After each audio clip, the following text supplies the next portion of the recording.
There are mornings when you wake up with a feeling that is hard to name.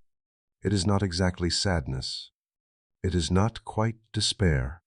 It is a familiar heaviness, as if life is once again preparing to deliver a verdict, and you are already too tired to argue back.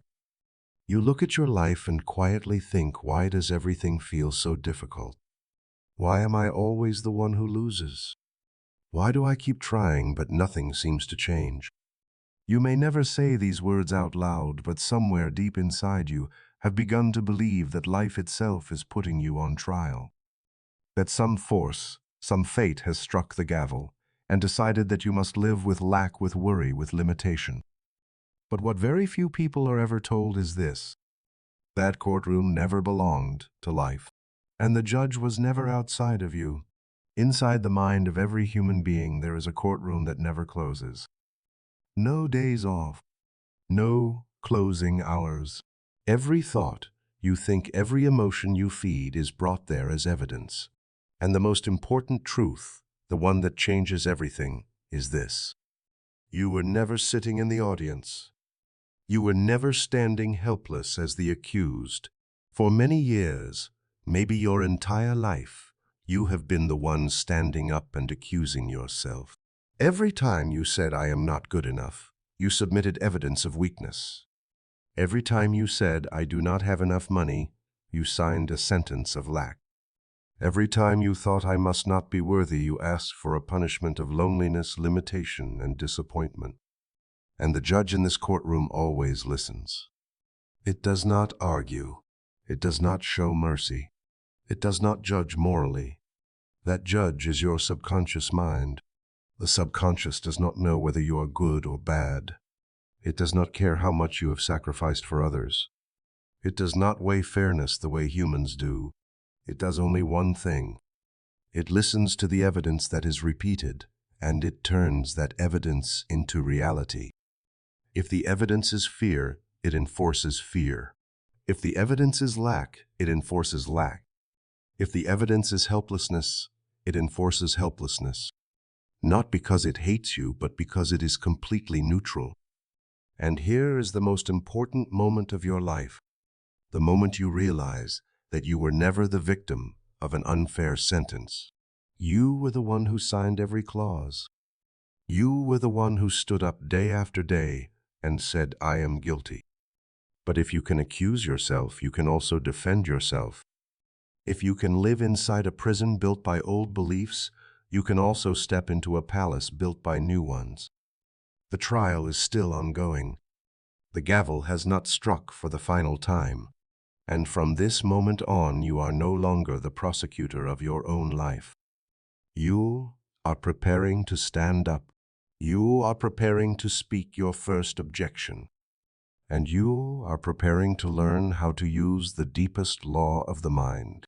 The trial has begun. Imagine that you are stepping into a very large room. There are no windows. There is no clock. There is no sign of time or of the outside world. At the center of that room stands a tall, solid chair, plain, unadorned, without expression. On that chair sits a judge. He is not looking at you, not because he is cold, but because he is blindfolded. He does not listen to pleas, not because he is heartless, but because he only listens to evidence. This is not a court of human beings. This is the court of your own mind. And the judge is your subconscious. Most people live their entire lives with a vague fear of their own subconscious. They believe there is something unpredictable inside them, something that can punish, reward, or remember old mistakes forever. They think that if they are wrong, the subconscious will make them suffer. If they are not good enough, the subconscious will deny them what they want. But the truth is completely different. The subconscious has no morality. It has no concept of right and wrong in the human sense. It does not distinguish between what helps you and what harms you. The subconscious functions like a perfectly neutral legal machine. Its only task is this: it takes the premises you repeat and it carries them to their final logical outcome. If the premise is, I am weak, the result is a life that constantly requires you to be weak. If the premise is, life is hard, The result is situations that prove it. If the premise is, I am not safe, the result is a body that stays tense and afraid. The subconscious does not punish you for being bad. It simply confirms what you believe. This is the point that offends the moral ego of human beings. It says this is not fair. Why do good people suffer? Why do dishonest people prosper? But the laws of the mind are not ethics. They are physics. Electricity does not care whether you use it to create light or cause harm. Water does not distinguish between nourishing life or drowning it. The subconscious is the same. It does not ask why you think you are poor. It only asks, do you believe it? And when you do, it strikes the gavel. Look back at your life with complete honesty. How many times have you woken up thinking today will be exhausting? How many times have you joked and said, I am so unlucky? How many times have you insulted yourself, calling yourself stupid, inferior, not as good as others? Each time you were standing before a blind judge and submitting evidence. And here is a detail that very few people understand. The subconscious does not understand jokes. It does not understand negation. It does not understand irony. When you say, I do not want to be poor, it only hears the word poor. When you say, I am afraid of getting sick, it only hears sickness. When you say, I am dying, it records a very specific biological command. Every word you speak about yourself is sworn testimony, and for many years you have been the worst lawyer you have ever had. You enter the courtroom every day and say, I am guilty of not being good enough.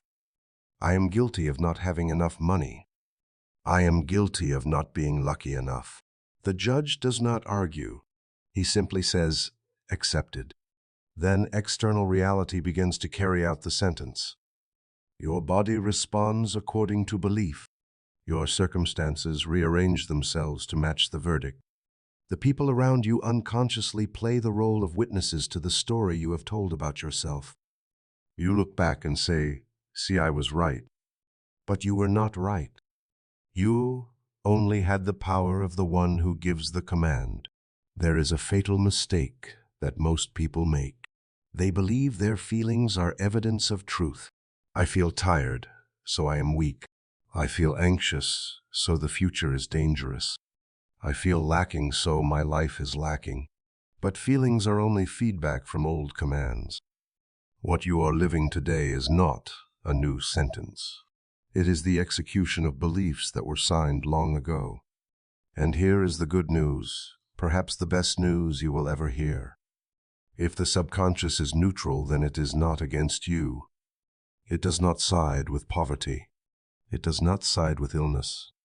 It does not side with failure. It only sides with what you believe is true. This means that the moment you change your role in the courtroom, the entire process shifts direction. When you stop accusing and begin to object. When you stop submitting old evidence and begin to present new evidence. When you understand that the blind judge does not need you to be worthy, only consistent. You do not need to beg the subconscious. You need to speak to it in the language of law. And the only law it understands is this. What is repeated with emotion becomes the verdict. In the next part, you will see what causes most people to lose their own case, even when they desperately want to win. You will meet the most dangerous witnesses of all, those who tell half-truths, those who are trusted completely yet constantly betray you. We will name them, and you will learn how to object. The trial continues. If, in the previous part, you understood that the subconscious is a blind and neutral judge, then in this part, you will see why most people still lose their case in their own courtroom, even though they deeply want to win. It is not because they do not pray enough. It is not because they do not try hard enough. It is not because they are unworthy.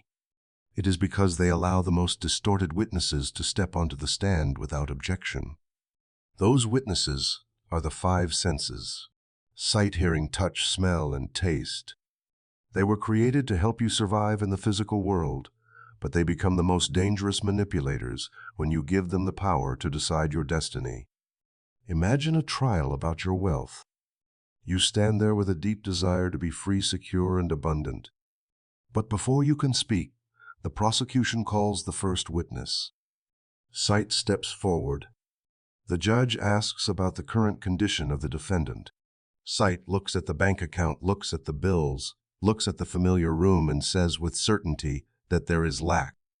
Hearing steps forward. The judge asks what is heard. Hearing answers that it hears the news talking about economic difficulty. It hears relatives complaining. It hears the defendant saying they are worried. Touch steps forward. The question is, what is felt? The answer is tightness in the chest, tension, fear. 3 testimonies, clear, logical, consistent. And the blind judge nods. Then he turns to you, the defense attorney. He waits for you to stand up and say that this is only a temporary condition, that this is the result of the past, and not the cause of the future. But you say nothing. You lower your head and think that it looks obvious and cannot be argued. And in that moment, you sign your own sentence. The greatest mistake people make is confusing facts with truth. Facts are the current state of matter. Truth is the principle that governs life.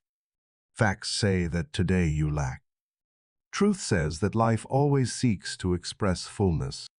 Facts say that your body is in pain. Truth says that the living intelligence within the body knows how to adjust and restore. The 5 senses only report facts. They are completely blind to truth. Sight once said the sun revolves around the earth. Hearing says a stick in water is broken. Touch says matter is solid. Science shows that these are illusions of perception. If you build your entire life on the testimony of the 5 senses, you are living in a courtroom based on indirect evidence. And it does not stop there. The 5 senses never appear alone. They are always accompanied by an aggressive prosecutor called fear. Fear knows how to amplify every testimony. A headache becomes a serious illness. A bill becomes a disaster. A cold glance becomes permanent rejection. And the most dangerous part is this. The subconscious does not listen to your words. It listens to your emotional reaction. When you panic in response to a testimony, the subconscious understands that the testimony is true. Fear is the confirming signature. You do not need to say that you believe it. If you are afraid, the verdict has already passed. This is why 2 people can face the same circumstances and end up with completely different outcomes. One sees difficulty and feels fear. The other sees difficulty and remains calm. The blind judge does not know who is right. He only knows who believes more strongly. Society, media, statistics. The crowd all can enter the courtroom like a noisy jury. Everyone is like this. At this age, it is already too late. These times are hard for everyone. You listen, you shrink, you fall silent. But in the court of your mind, the opinion of millions has no legal value if you object. The only law here is personal belief. If you do not dare to object to the majority, you will be sentenced to live an average life. And average today means anxious, exhausted, and resigned. There is one word the prosecution uses very cleverly disguised: reality. When someone tells you to be realistic, they are asking you to accept the 5 senses as the highest law. But reality is only the result of earlier mental causes. Today's reality is old news from yesterday's beliefs. If you let the 5 senses decide what is possible, you build a prison out of your own perceptions. The student of the law of the mind must do something very bold, not to deny facts, but to deny the legal authority of fact. You can see lack and still say this is evidence of the past. You can feel pain and still say this is a signal being adjusted. You can hear bad news and still say this has no authority in my courtroom. When you learn to look at facts without bowing to them, you begin to shake the entire case. A witness that is no longer trusted cannot convict anyone. And in the next part, you will learn the most important move of the master attorney.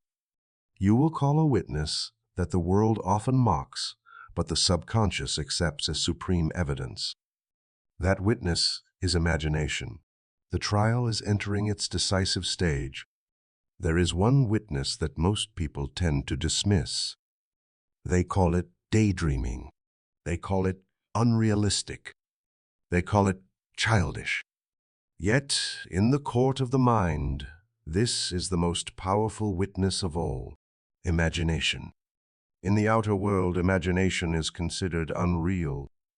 But to the subconscious, there is no concept of real or unreal the way you understand it. The subconscious distinguishes only one thing: which impression is stronger. The eyes may see numbers in a bank account. The ears may hear criticism. The sense of touch may feel pain. But imagination can create an entire inner world with images, sounds, and emotions that are just as vivid as physical reality. And to the subconscious, these two carry equal legal weight. This is a secret very few people understand.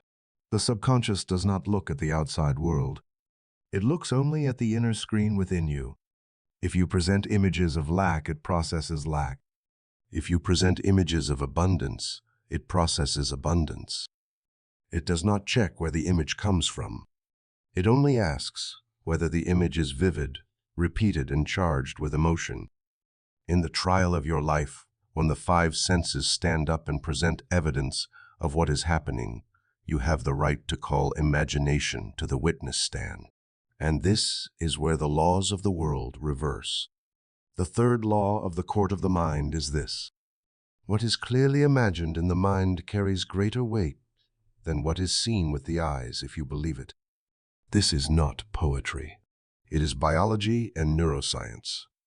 The brain cannot distinguish between a vividly imagined experience and a real one if both activate the same emotional networks. When you imagine yourself being safe, your body releases chemicals of calm. When you imagine yourself succeeding, your heartbeat, posture, and breathing shift accordingly. The subconscious reads these signals and concludes that this is happening. You do not need to persuade the subconscious with words. You only need to show it. Most people fail here because they treat imagination as a brief game. They imagine for a few seconds. They feel nothing. They conclude that it does not work. But a weak witness, unclear and without detail, will never convince a judge. In the court of the mind, imagination must be trained like a professional witness. Not a long movie, but a short, clear moment that represents the final result. Not the process, but the outcome. If you want financial freedom, do not imagine yourself working hard. Imagine the moment you know with certainty that everything is settled. A handshake, a sentence spoken, a feeling of relief. If you want health, do not imagine treatment. Imagine the moment you forget that you ever worried about your body. Imagination does not need logic. It needs a real feeling. And here is the key point. The subconscious trusts feeling more than words. You can say 1,000 times that you are fine, but if tension remains inside, the subconscious will believe the tension. On the other hand, you do not need to say anything. If you feel calm, the subconscious records that everything is fine. Imagination is the only way to bring evidence from the future into the present. It is like placing a photograph of tomorrow on the judge's table today. And because the subconscious is not bound by linear time, it accepts that evidence. A very common mistake is that people call imagination as a witness, then immediately allow the five senses to object. They imagine success at night, then look at reality in the morning and say nothing has changed. In legal terms, this is contradictory testimony.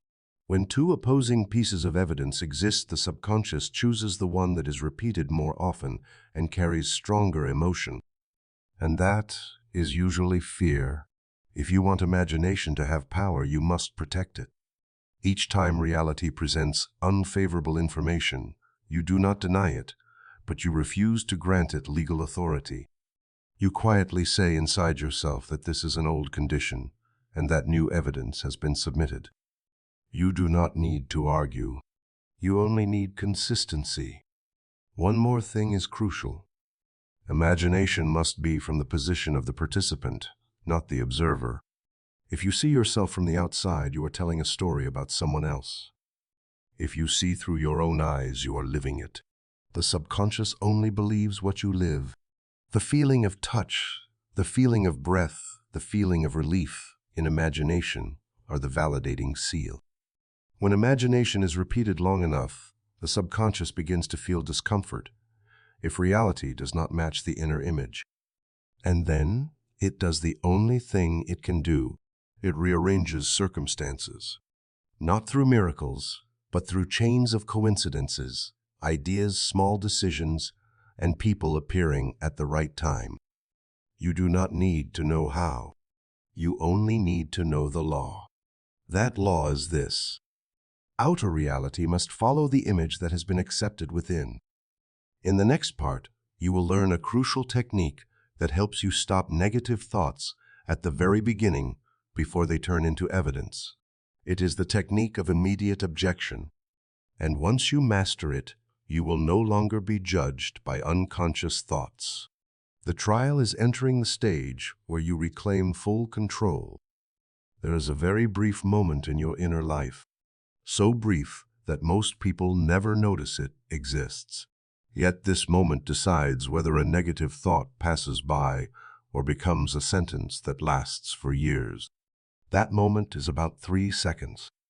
3 seconds between the appearance of a thought and the moment your body begins to react. In those 3 seconds, you have absolute power. After those 3 seconds, power shifts to the subconscious and the body. Most people do not lose because they have negative thoughts. They lose because they allow the thought to finish its sentence. Watch how a negative thought works. It never appears fully formed. It always begins very small. A slight heaviness in the chest, a fleeting image, a vague sentence in the mind. What if this does not work? I am tired again. I am probably not good enough. If you let it continue, it pulls emotion with it. Emotion triggers biological reaction. Biological reaction becomes evidence. And once emotion appears, the subconscious treats it as confirmation. The trial ends. The verdict is issued. The fourth law of the court of the mind is the law of interruption. A thought only has power if it is allowed to complete itself. You do not need to argue with a negative thought. You do not need to prove it wrong. You only need to prevent it from finishing. This is crucial. Trying to reason with fear often makes it stronger because you are meeting it on its own ground. Objection is not debate. Objection is interruption. In a real courtroom, when a lawyer stands up and objects, the speaker must stop immediately. The same is true in your mind. When a negative thought appears, your task is not analysis, but stopping it. You need a keyword, a short and decisive command. Stop. Cancel. Not accepted. This word is not explanatory. It is authoritative. You say it not with pleading, but with the voice of the owner of the room. The moment the thought is cut, you create a gap. This gap is dangerous if you do not know how to use it, because the mind cannot tolerate emptiness. If you do not deliberately introduce another thought, the old one will return stronger. That is why the fifth law, immediately following interruption, is the law of replacement. You do not destroy the negative thought. You replace it. But you do not replace it with a weak sentence. You do not say everything will be fine while you are panicking. The subconscious will not believe it. You need a statement of higher authority, one that rises above circumstances. Not about the problem, but about principle. When financial fear appears, you do not argue with numbers. You speak of source. Your supply does not come from circumstances. It comes from the living intelligence within you. When health anxiety appears, you do not deny sensation. You speak of life law. The intelligence that created this body is adjusting it every second. The exact wording is not what matters. What matters is the feeling of authority. When you speak the replacement, you must feel that you are standing above the old thought, not fighting it, but surpassing it. At first, this will be tiring. You will need to object many times a day.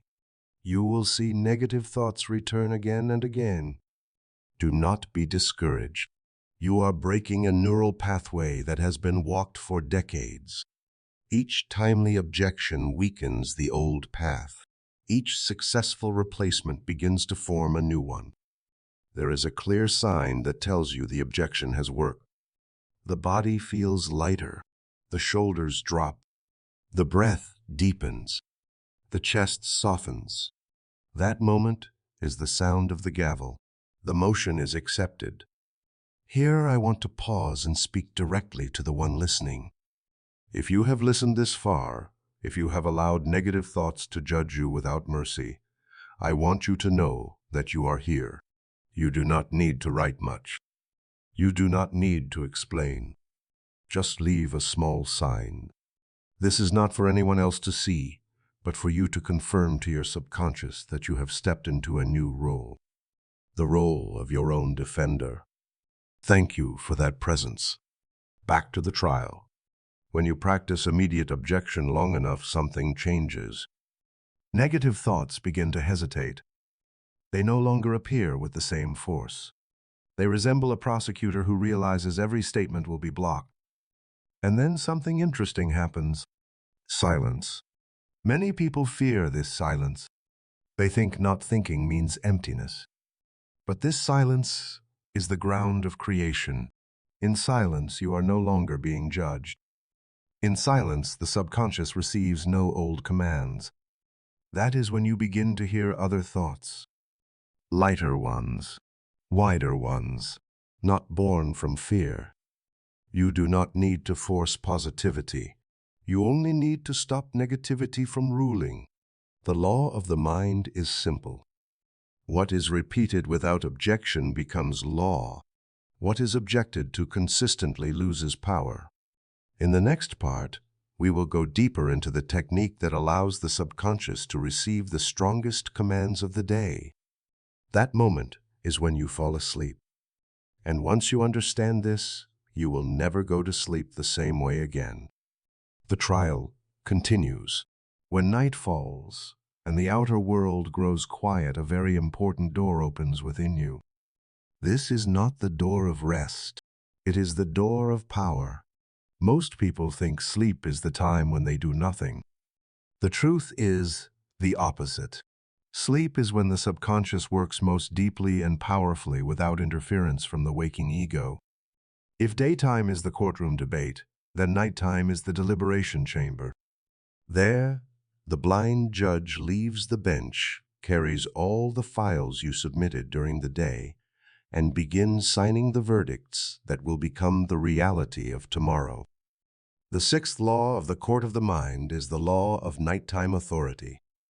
The final thought and feeling you carry into sleep becomes the highest priority command for the subconscious. Not what you wish, not what you hope, but what you bring into the half-awake, half-dreaming state. This moment is extremely delicate. Logic is tired. Resistance weakens. The door between consciousness and the subconscious opens wider than ever. Unfortunately, this is also when most people unknowingly sentence themselves.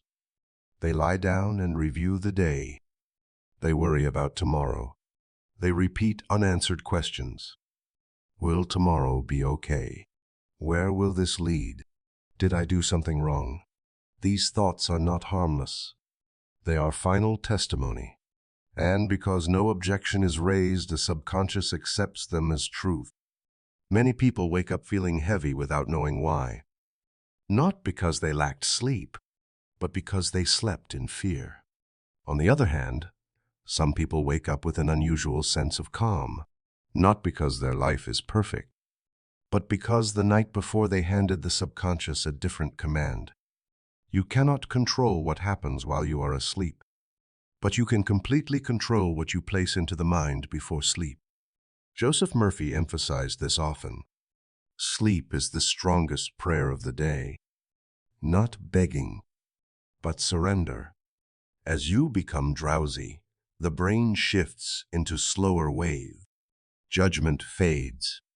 The questions of why and how and is this real grow quiet. This is when the subconscious does not need to be convinced. It only needs direction. You do not need many words. You do not need analysis. You need a clear, simple, consistent feeling. It may be one word, a short phrase, or a brief repeated image. For example, instead of thinking through every financial detail, you simply rest with the feeling of calm. Not to comfort yourself, but to confirm. Calm carries a deeper truth that everything is already okay. If you are worried about health, you do not need to imagine the body in detail. Simply feel the relief of someone who is no longer worried about the body. That feeling is the signature. The subconscious does not work through logic. It works through state. What you bring into sleep does not need to be intense. It needs to be steady. A common mistake is that many people try too hard to think positively before sleep. They force imagination. They tense up, afraid of doing it wrong. They try to control. Control belongs to daytime. Nighttime is for letting go. You do not command the subconscious in sleep. You trust it. Think of sleep as handing your house to a skilled repair crew. If you stand there supervising, pointing, doubting, the work slows down. If you leave with trust, the work flows smoothly. Before sleep, you only need to say quietly within yourself that you are handing this to the living intelligence within you. No need to know how. No need to know when. That feeling of trust matters more than any image. Something very interesting happens when the subconscious receives a clear command before sleep. It continues working all night. You do not see it. You do not know it. But neural connections, biological responses, and hidden ideas are being rearranged. In the morning, you may wake with a new thought, a different feeling, a small decision that appears without explanation. That is the result of the nighttime deliberation. If you sleep in worry, you wake in a world that reinforces worry. If you sleep in surrender, you wake in a world being adjusted. Not everything changes immediately, but the direction has been set. The law of sleep is strict but fair. It does not care how you live during the day. It only cares what you handed over when you let go. In the next part, we will touch one of the deepest reasons people block themselves from receiving good: the feeling of unworthiness. Invisible verdicts signed very early in life. The court will enter the deepest region of the mind. There is a very quiet verdict, yet its destructive power is greater than any external circumstance. It is not loud. It is not obvious. But it stands behind almost every repeated failure in a human life. It is the verdict of unworthiness. Many people say they want to be richer, healthier, happier. But deep inside there is another voice whispering something very different. This is not for me. Not because they are lazy. Not because they lack intelligence, but because an invisible oath already exists in their subconscious. That oath is usually signed very early before they even know they are signing it. When you were a child, your mind had no defense attorney. You accepted everything spoken to you as absolute law. Every sentence from adults, every reaction from the environment was recorded as undeniable truth. I should not ask for more. Our family is used to suffering. Money is not good. Wanting more is selfish. These sentences are not just memories. They are legal documents stored in the subconscious. Then you grow up. You study. You work. You try. But every time you move closer to a better life, a better relationship, greater safety, something happens. You make strange mistakes. You miss opportunities at the last moment. You sabotage what you have just achieved. You call it bad luck. The subconscious calls it execution of the sentence. The subconscious has one very loyal task: to keep you consistent with the image you believe is true about yourself. If deep inside you believe you do not deserve more, the subconscious will protect you from violating that belief. Not by making you poor immediately, but by making sure you cannot sustain abundance. This is very subtle. Many people can earn money, but cannot keep it. They can be loved, but cannot sustain love. They can become healthy, but cannot maintain health. The problem is not ability. The problem is the foundational verdict. Joseph Murphy once said that the subconscious does not distinguish between self-punishment and morality. If you believe suffering makes you a good person, the subconscious will give you suffering. This is where we must face a deep cultural misunderstanding. Many people grow up believing that poverty is humility, that endurance is noble, that having enough means lacking something. But the universe does not operate on moral scarcity. Look at nature. No tree apologizes for growing too fast. No river feels ashamed for flowing strongly. No sun fears shining too brightly. Life does not feel guilty for expressing itself. Only humans learn to shrink in order to be accepted. From this, an oath is formed. If I have more than others, I will be hated. If I am abundant, others will lack. If I am happy, I am betraying those who suffered. These are not conscious thoughts. They are unconscious loyalty to family lineage and the past. The subconscious is extremely loyal. It does not want you separated from the group. It does not want you to betray the old story. So every time you move forward, it pulls you back. Not out of cruelty, but out of protection. Protection of the image you accepted about yourself. To change this, you cannot force it. You cannot shout that you are worthy. The subconscious does not listen to shouting. You must do something far more subtle. You must rewrite the definition of good. You must show the subconscious that abundance does not make you bad. That wealth does not make you distant. That happiness does not make you betray anyone. You do not need to deny the past. You only need to upgrade the story. You can say to yourself very gently, I allow myself to have more so that I can give more. I allow myself to live well, to end the cycle of suffering. I am the one who opens a new standard. The subconscious does not resist when it sees a higher moral reason. It does not need you to fight. It needs you to legalize your desire. There is something very important many people overlook. The subconscious does not respond well to the phrase, I want. It responds to the phrase, this is right. Wanting is not enough. Acceptance is law. When you accept that abundance is the natural state of life, you no longer need permission to enter it. When you accept that you do not need to suffer to be good, the old verdict begins to lose its power. Not instantly, but gradually. You will notice less self-sabotage, less suspicion when good things arrive, less fear of losing what you have. These are signs that a new inner constitution is being applied. In the next part, we will move into a very specific field: money and wealth, not as a goal, but as a flow of energy. And you will see that money does not come because you beg for it, but because you stop blocking it. The trial is moving closer to the deepest sentences being lifted. Many people say they do not care about money, but deep inside, money is still where they feel the most insecure. Not because money is too important, but because money touches directly the sense of safety value and the right to exist in this world. Money is not only a means of exchange.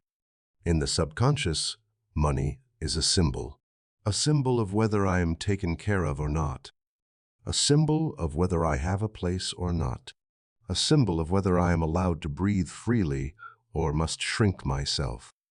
Because of this, any belief you hold about money is not about numbers. It is about feeling. Many people grow up in families where money is always accompanied by tension. They hear sighs. They see worry on the faces of adults. They witness arguments and moments of choosing between needs and capacity. A child does not understand economics, but the subconscious learns one thing: money is dangerous. Then they grow up. Even if the logical mind wants more money, the subconscious keeps the old reflex. Whenever money appears in larger amounts, the body tightens. Whenever an opportunity to earn appears, they hesitate. Whenever wealth is imagined, it feels unfamiliar. Not because they do not want it, but because the subconscious is trying to protect them from a feeling of insecurity that was once very real. The law of money in the court of the mind is not about moral value. It is about familiarity. The subconscious always brings you back to the level of life that feels most familiar, even if that level is painful or limiting. This is why many people who suddenly receive a large sum of money lose it quickly. Not because they cannot manage it, but because that level exceeds the safe zone of the subconscious. Money leaves to return them to what feels familiar. If you see money as a goal, it will always feel far away. But if you see money as a feedback flow, you understand something deeper. Money reflects how you see yourself and life. If you believe life is scarce, money arrives slowly and leaves quickly. If you believe struggle is required, money comes with exhaustion. If you believe sacrifice is needed to deserve, money always carries loss. Money has no memory, but your subconscious does. It remembers what you learned about money very early. A major misunderstanding is that many people try to change their relationship with money by changing outer behavior. They learn to save. They learn to invest. They learn to earn more. These are not wrong, but if fear or guilt remains inside, money will not stay. Real change begins by changing how you feel when you think about money. Observe your first reaction when you hear a number larger than your current level. Notice how your body responds, whether your chest opens or closes, whether your breath deepens or shortens. That reaction is the honest answer. Money follows the feeling of permission. When you feel allowed to have more without losing kindness, the subconscious begins to loosen its limits. One very important step is separating money from morality. Money does not make you better or worse. It only reveals what already exists within you. When the subconscious understands that having money does not mean becoming someone else, it stops resisting. You do not need to love money. You only need to stop fearing it. You can gently say to yourself, money is a neutral flow of energy in my life. Money comes to serve life, not to dominate it. I allow money to come and go in peace. These statements are not meant to convince the logical mind. They are meant to create safety for the subconscious. When the subconscious feels safe, it does not block the flow. A very subtle point is that the subconscious does not respond to wanting more money. It responds to how you feel when you have money.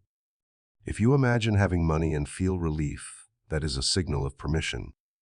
If you imagine having money and feel guilt, that is a signal of prohibition. Remember what we learned about imagination. You do not need to picture specific numbers.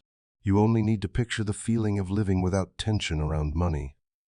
A morning where you wake up without rushing. A conversation where you are not worried about cost. A decision made because it is right, not because you lack. These images tell the subconscious that having money is safe. Then the subconscious begins to allow the flow to open, not through miracles, but by helping you see opportunities you did not see before, by letting you say yes where you once said no, by allowing you to keep what comes instead of pushing it away. Money does not move toward the one who desires it most. It moves toward the one who fears it least. When you no longer fear money, you stop pushing it away. In the next part, we will touch a very important question that many people have never dared to face. What happens if life is no longer difficult? And who you are when struggle is no longer your identity? The trial is moving closer to the deepest definitions of self. There is a question very few people dare to face, even though they complain about difficulty every day. It is not the question of how to escape suffering. It is a much deeper question. If life suddenly became lighter, who would you be? Many people think they want life to be easier, but when they imagine a life without constant tension, without worry, without having to push themselves, they feel a strange emptiness. Not because they enjoy suffering, but because suffering has become an identity. In the subconscious of many people, difficulty is not just a circumstance. It is the answer to the question of who I am. I am the one who must try hard. I am the one who must carry responsibility. I am the one who is not allowed to relax. These sentences are no longer thoughts. They are identities. When an identity exists long enough, the subconscious will protect it at all costs, even if that identity causes pain. To the subconscious, losing identity feels more dangerous than losing comfort. Look closely. When someone is used to constant struggle, if one day life becomes smooth, they feel uneasy. Not because something is wrong, but because they no longer know how to behave. There are no problems to solve, no pressure to endure, no familiar role to play. And in that space, the subconscious panics. It asks, if I am not fighting anymore, who am I? This is why many people, just as life starts to become easier, unconsciously create new problems. They delay. They doubt. They choose complicated relationships. They make decisions that make things harder than necessary, not because they are foolish, but because they are loyal to an old identity. Joseph Murphy once said that people are not only bound by circumstances, but also by the image they hold of themselves. If that image is someone who must always endure, the subconscious will create circumstances to maintain that image. You can change your environment. You can change your job. You can change the people around you.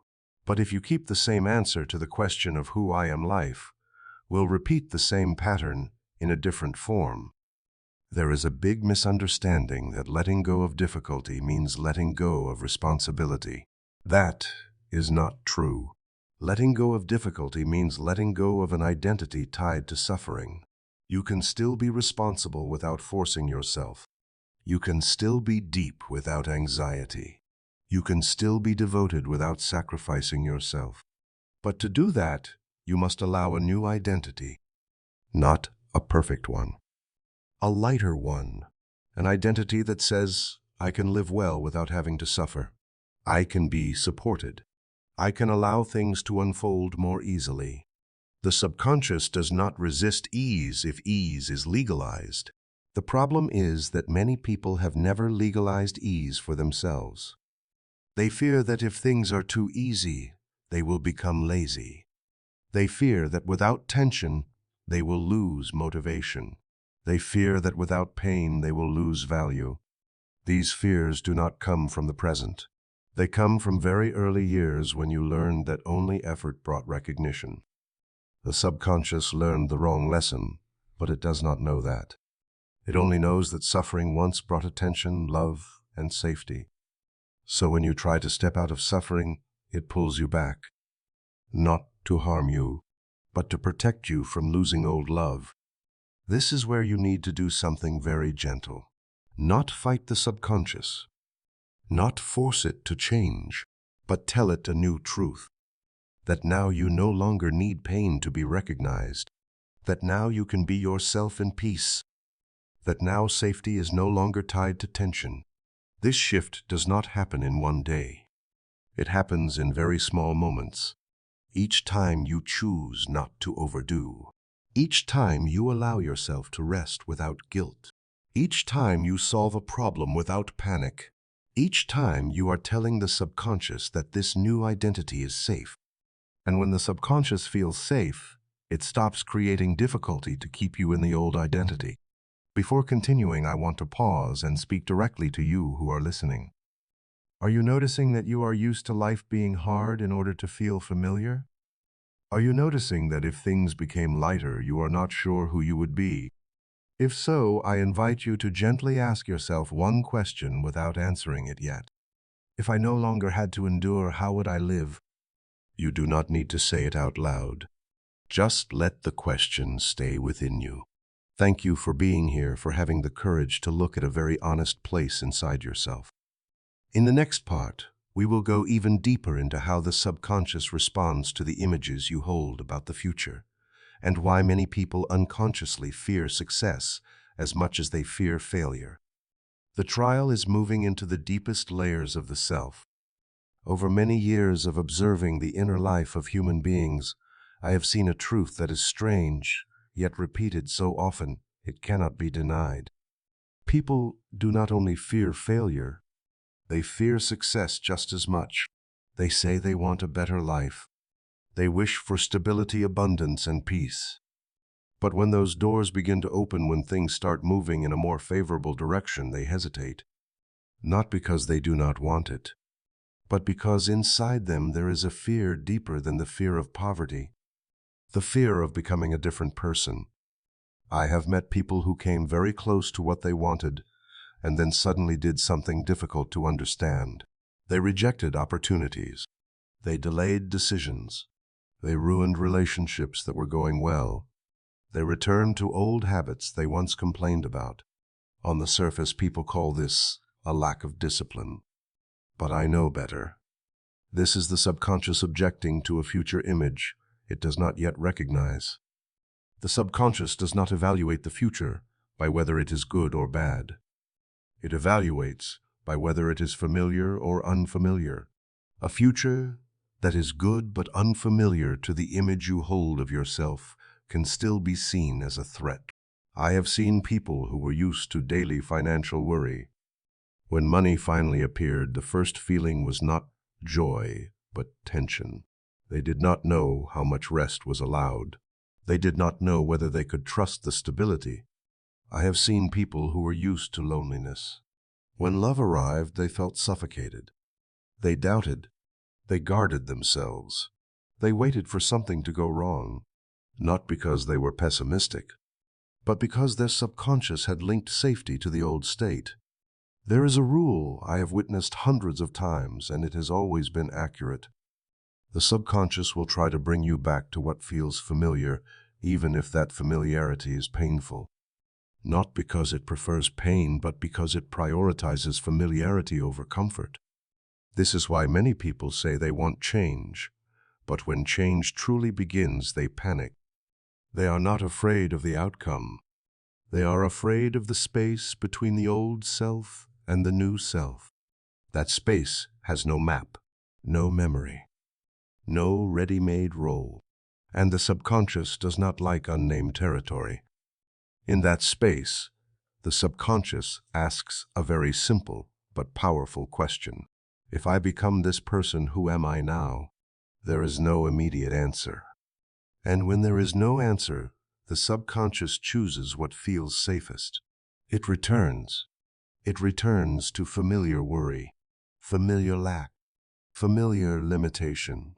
Many people think life is holding them back. In truth, they are being held by their old self-image. I want you to understand this gently. There is nothing wrong with you for being afraid to step into a better life. It does not make you weak. It shows that your subconscious is doing its old job of protecting you. The problem is not removing this fear. The problem is guiding it. The subconscious does not change through force. It changes through reassurance. You do not need to tell it everything will be perfect. You only need to tell it that it will be safe. Safety is the language the subconscious understands best. When a new opportunity appears and you feel tension, do not rush to blame yourself. Pause and recognize that the subconscious is reacting to something unfamiliar. Instead of pushing yourself harder, do something else. Make the future image familiar, not by analyzing it, but by gently living it in your mind. Imagine an ordinary day in that better life. Not a glorious day, just an ordinary one. How you wake up, how you breathe, how you speak to others. When the subconscious sees that this future is not dangerous, It stops objecting. I have seen this many times. When people stop trying to prove they deserve good things and instead allow themselves to become familiar with them, life begins to change naturally, not through sudden leaps, but through small, steady steps. A decision without fear, a choice without self-sabotage, a moment of keeping something good instead of pushing it away. Success does not require you to become a completely different person. It only asks you to expand the definition of who you are. You do not lose the old self. You simply include a wider version. And when the subconscious understands that you are still, you just safer, lighter, and more supported, it stops pulling you back. After many years of observing the laws of the mind, I have learned something very simple and very deep. People are not limited by what they lack. They are limited by what they have not yet allowed themselves to become. In the next part, we will enter a very important stage. You will learn how to establish new laws for your life, not through force, but through gentle repetition. The trial is moving toward the final clauses of transformation. There is a very big misunderstanding that I have seen in most people who begin to change their lives. They believe that understanding one important insight is enough. That one powerful moment of awakening will make everything different. But life does not work that way. The truth is this: understanding does not change a life. New laws change a life. And laws are not created by inspiration. Laws are created by repetition.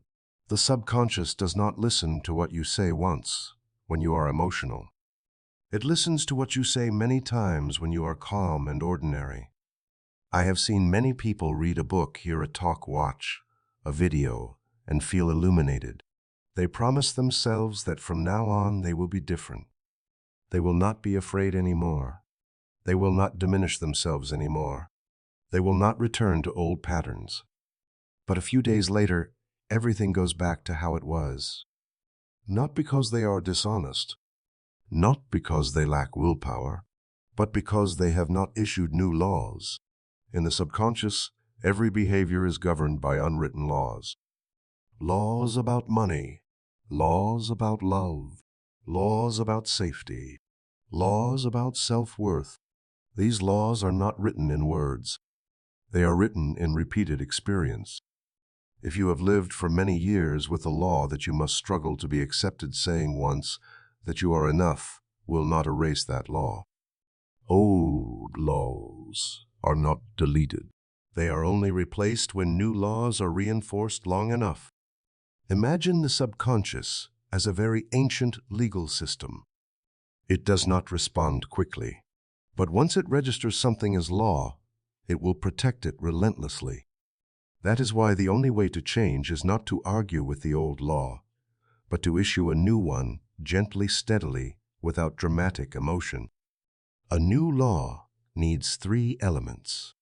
First, it must be simple.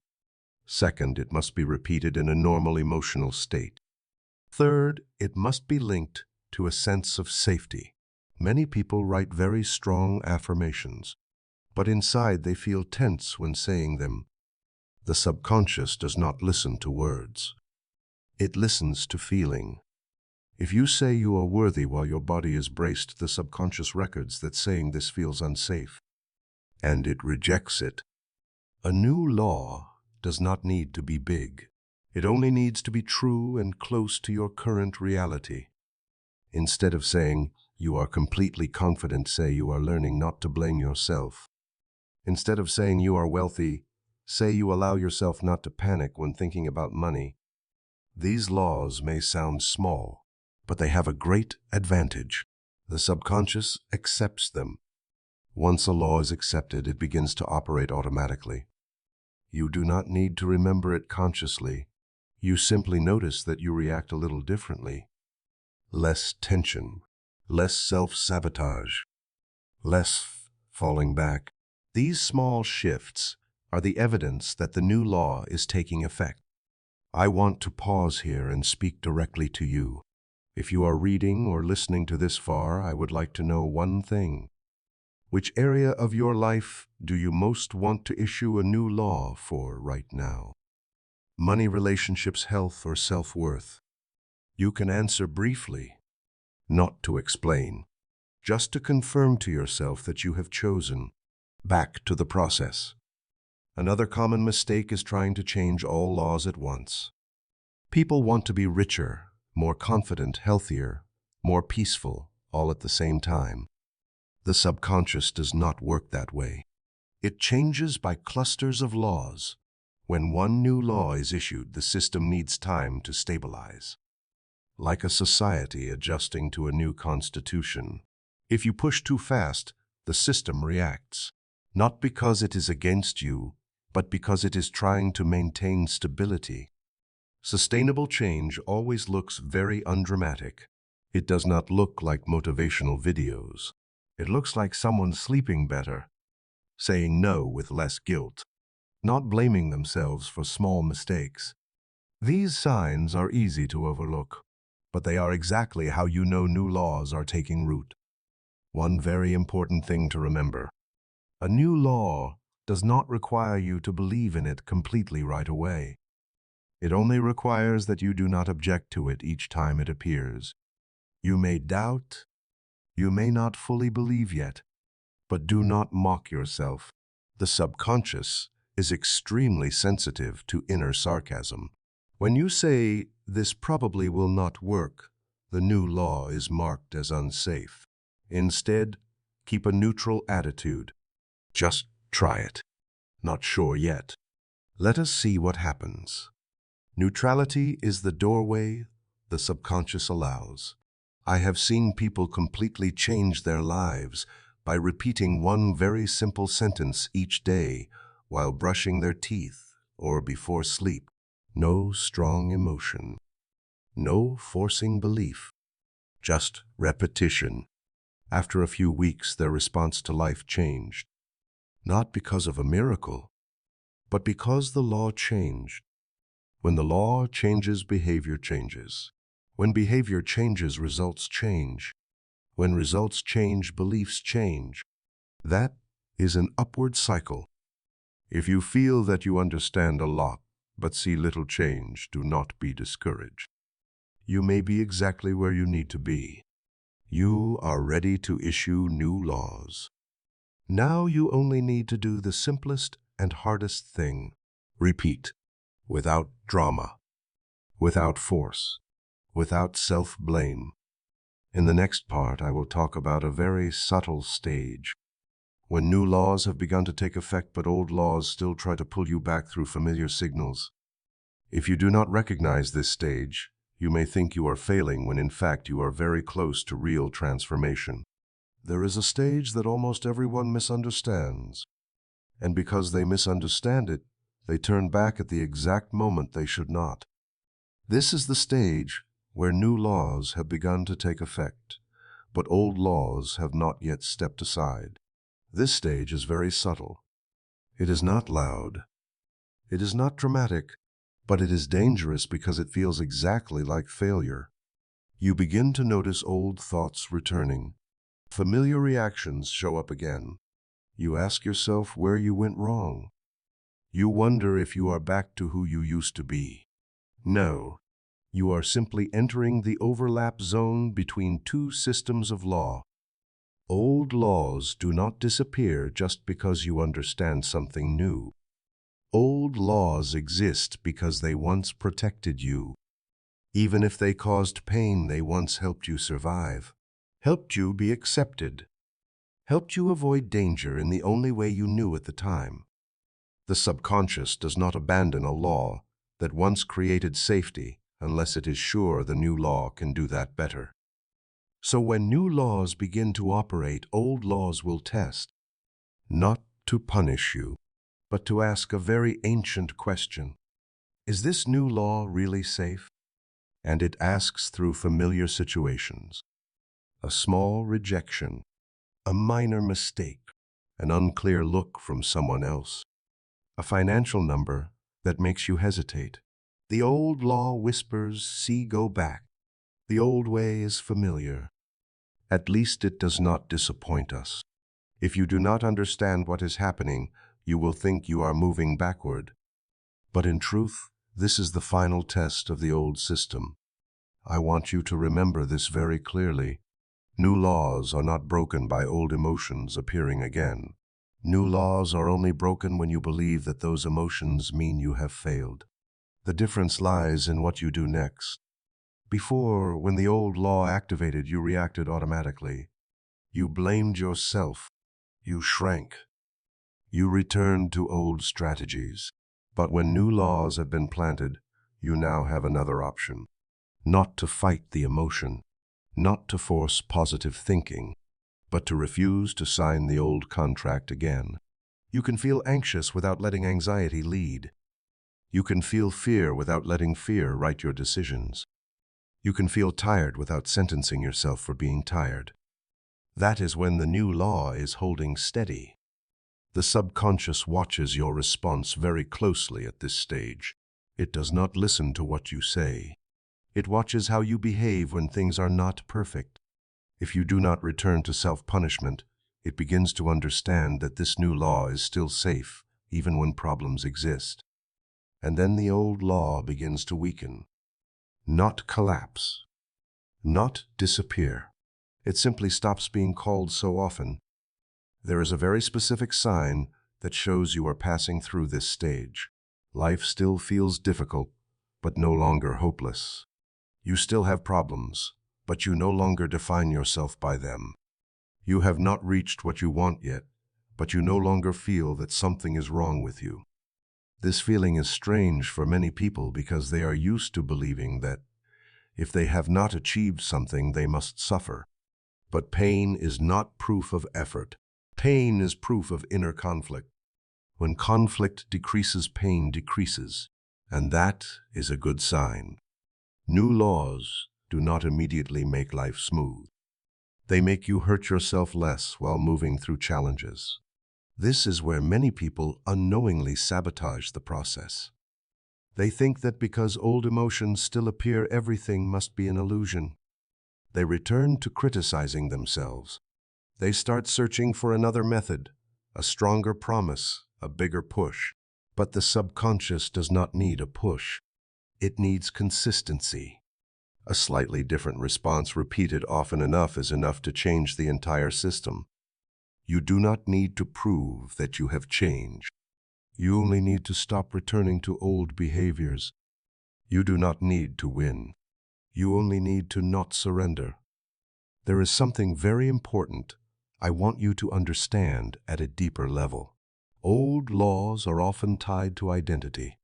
If I do not overwork, who am I? If I do not sacrifice, do I still have value? If I do not worry, am I irresponsible? When new laws appear, the old identity feels threatened. That is why resistance sometimes does not come from circumstances, but from a quiet question underneath. If I am no longer the old self, will I still be loved? This is a very deep fear, and it is not resolved by logic. It is resolved by experience. The experience that you are still okay when you do not punish yourself, that you are still accepted when you do not strain, that you can still live when you are not constantly tense. Each time you experience this, the new law is reinforced. And eventually you will notice something very quiet. The old law no longer speaks. Not because you defeated it, but because it is no longer needed. It has retired. In the next part, I will talk about a very important step: how to live from new laws naturally, not through discipline, but through inner habits. This is when change becomes the new normal, not an effort anymore. There is a very strange moment that many people do not recognize when it happens. There are no fireworks, no celebration, just an ordinary morning. You wake up, and there is no feeling that you must fight the day, no excitement, no overwhelming anxiety, just okay. That moment is when the new law has begun to turn into habit. It is no longer something you must remember, no longer a sentence you must repeat, no longer a method you must force yourself to practice. It becomes the ground, like breathing. You do not remind yourself to breathe. You simply breathe. The old law once ran your life through reflex. The new law does the same. The difference is that it does not exhaust you. I want you to understand something very important. The subconscious does not like discipline. It likes habit. Discipline requires energy. Habit does not. When you have to strain to live positively, that is not yet a new law. That is only the effort of consciousness. A new law is truly established when you respond differently without thinking. Criticism comes, and you do not collapse.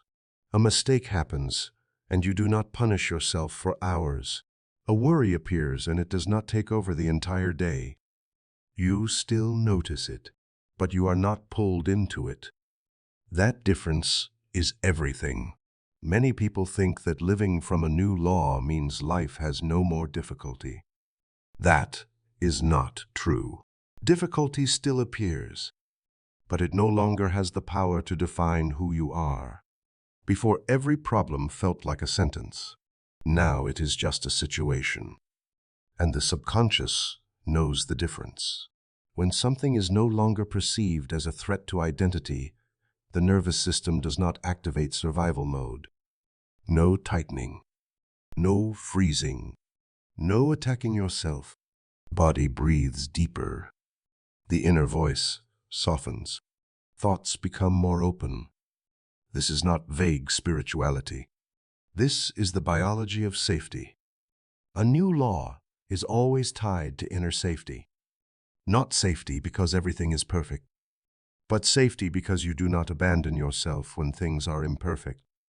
When the subconscious trusts that you will not betray it, it stops defending. And when defense stops, energy begins to flow. Many people are surprised to find themselves more creative, more connected, with more ideas, with a lighter body. They think it is because circumstances changed. In truth, it is because they stopped blocking the flow of life. The old law used to say that if you are not tense, things will fall apart. If you are not worried, you will be wrong. If you do not control, you will lose. The new law is different. It speaks very quietly. I can handle this. I do not need to panic. I can wait. These sentences sound ordinary, but to the subconscious, they are revolutionary. Because for the first time, peace is no longer seen as dangerous. Another subtle change happens when the new law becomes habit. You no longer try to prove anything. You do not need to prove you are strong. You do not need to prove you are right. You do not need to prove you are worthy. You work because it feels right. You say no because it does not feel right. You rest because you are tired. No grand reasons needed. And strangely, when you stop trying to prove yourself, life begins to respond more gently. People sense when you do not need their validation. Circumstances shift when you stop fighting them, not because the universe rewards you, but because you are no longer creating friction. The new law does not make you passive. It makes you precise. You no longer react from fear. You no longer act from lack.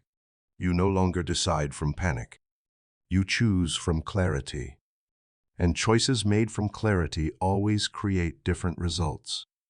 There is another misunderstanding I want to clear. Living from a new law does not mean you always feel good. You will still have sad days, still feel bored at times, still experience moments of doubt. The difference is that you no longer merge your identity with those states. Sadness no longer means something is wrong with me. Doubt no longer means I am about to fail. They are just weather, and you do not build a house on the weather. The new law helps you place the foundation deeper. That foundation is the feeling that I am okay even when I am not okay. This is the sentence the subconscious needs most. When it believes this, it no longer needs to keep you trapped in old strategies. No need to please everyone. No need to over-sacrifice. No need to strain to feel safe. You begin to live slower but more effectively, less but more accurate. And at some point you realize something very quiet. You no longer clearly remember how the old law operated. Not because you forgot, but because you no longer live there. The new law does not erase memory. It simply changes the control center.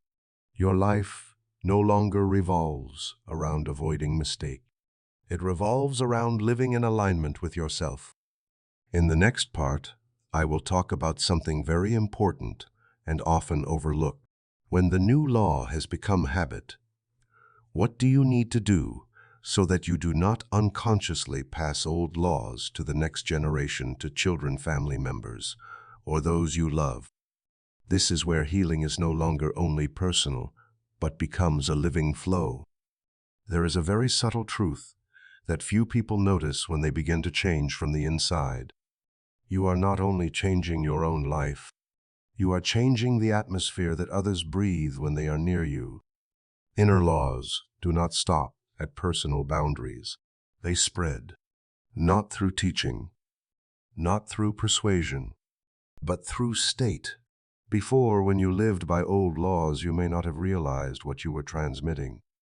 Tension, hurry, self-blame, quiet anxiety. These things do not need to be spoken. They are felt. Children feel them. Partners feel them. Colleagues feel them. Even strangers feel them. And unconsciously they adjust themselves to adapt.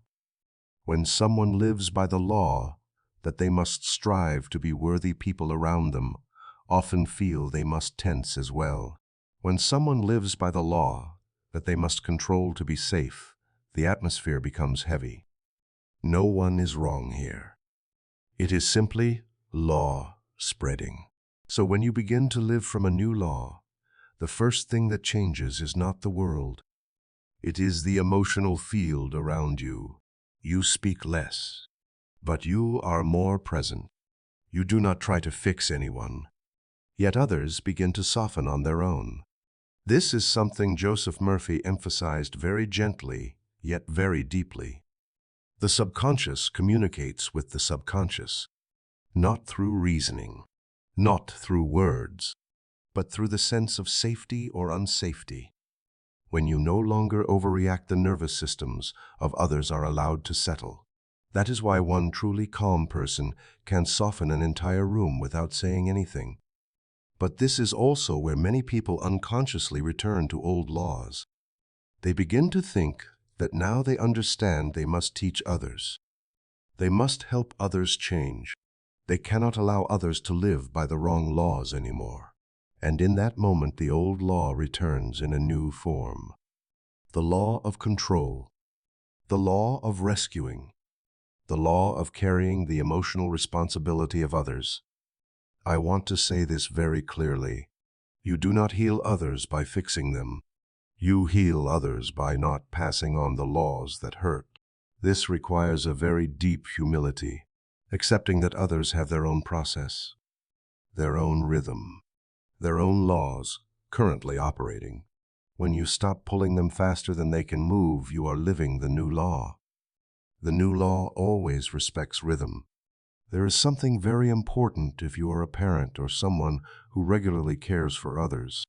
Children do not learn from what you say. They learn from how you treat yourself. If you tell a child to love themselves, but you constantly blame yourself, the child learns self-blame. If you say it is okay to make mistakes, but you do not allow yourself to make any, the child learns fear of error. Laws are not transmitted through slogans.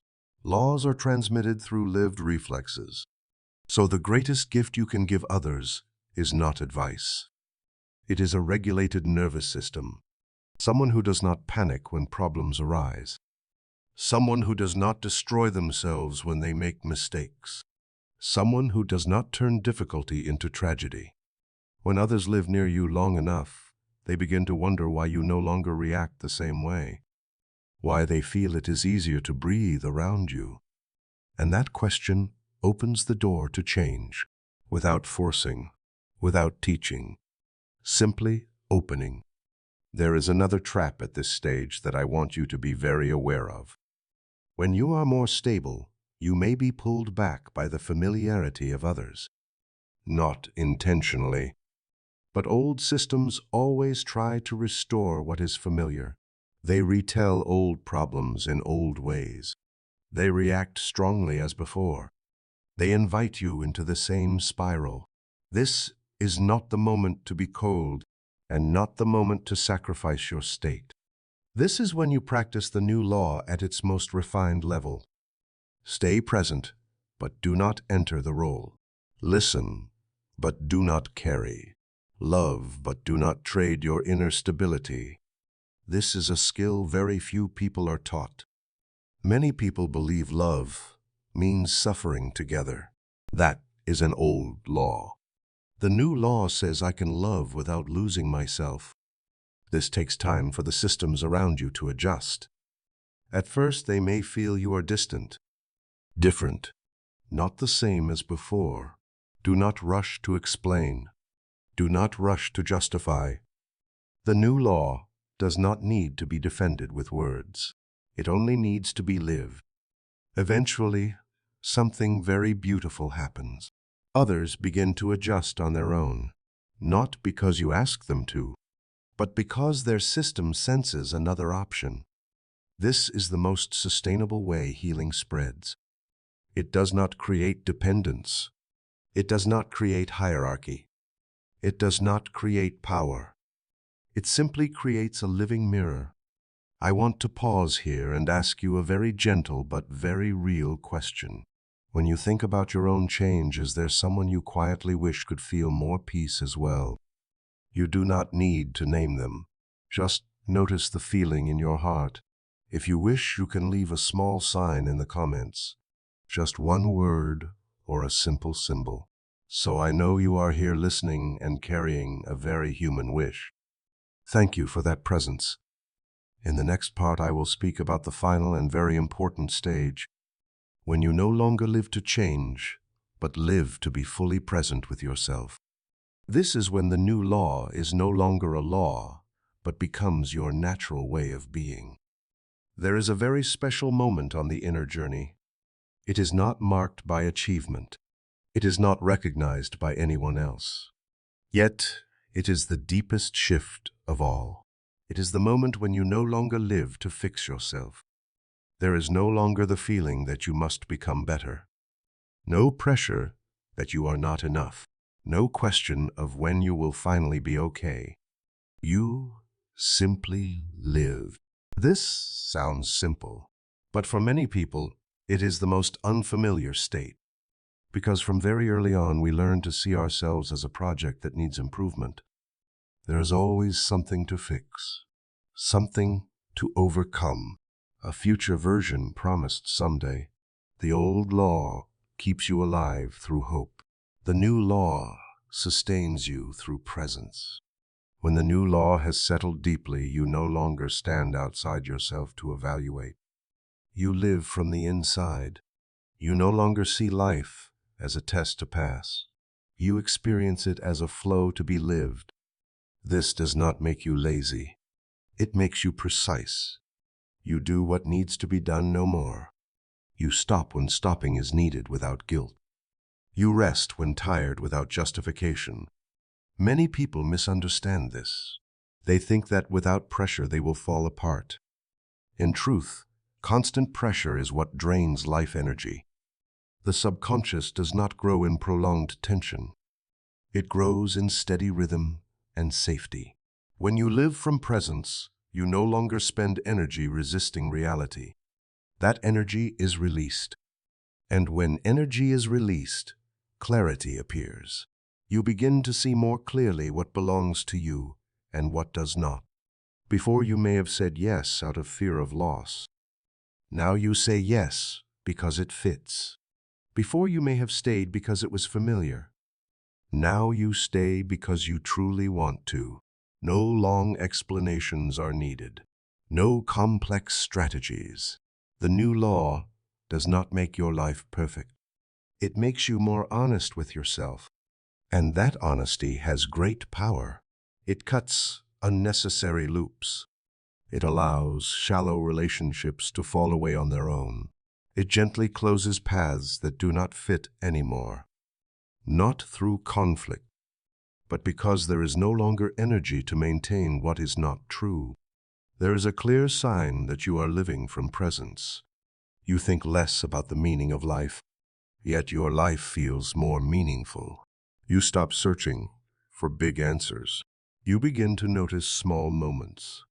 An unhurried meal, a quiet afternoon, a conversation without defense.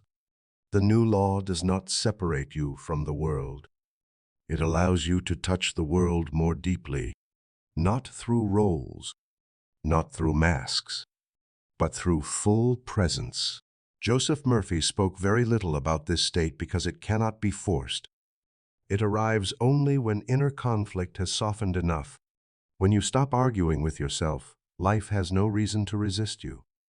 Not because the universe rewards you, but because you have stopped sending conflicting signals. Before, one part of you wanted peace, while another was attached to tension.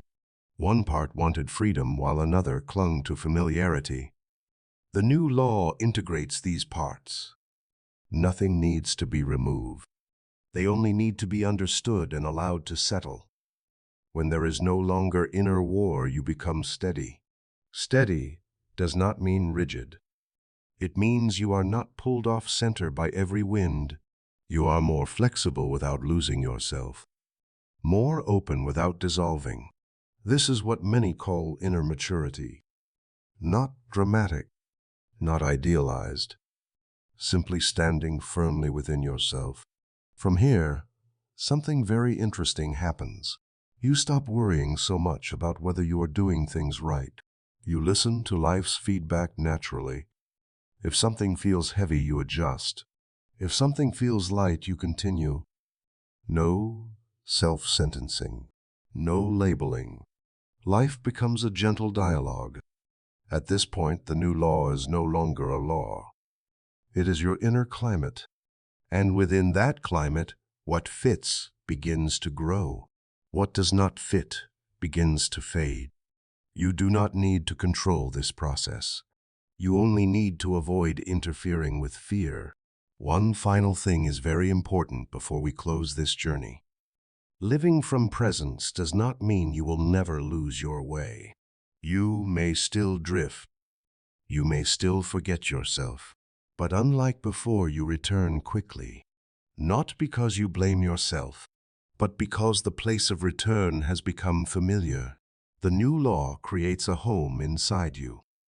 And once you have a home, you are no longer afraid of going far. In the final part, I will speak to you from a very personal place, not as a guide, but as someone who has walked this path and now sits beside you. It will be a gentle closing for this entire journey. I want to say this to you, not as someone standing on a platform, but as someone who has walked through many cycles of his own inner life. There was a time when I believed I had to understand more, learn, more, fix myself more, before I deserved to live in peace. And then, in that exhaustion, I began to see something very simple. It was not that the subconscious needed more commands.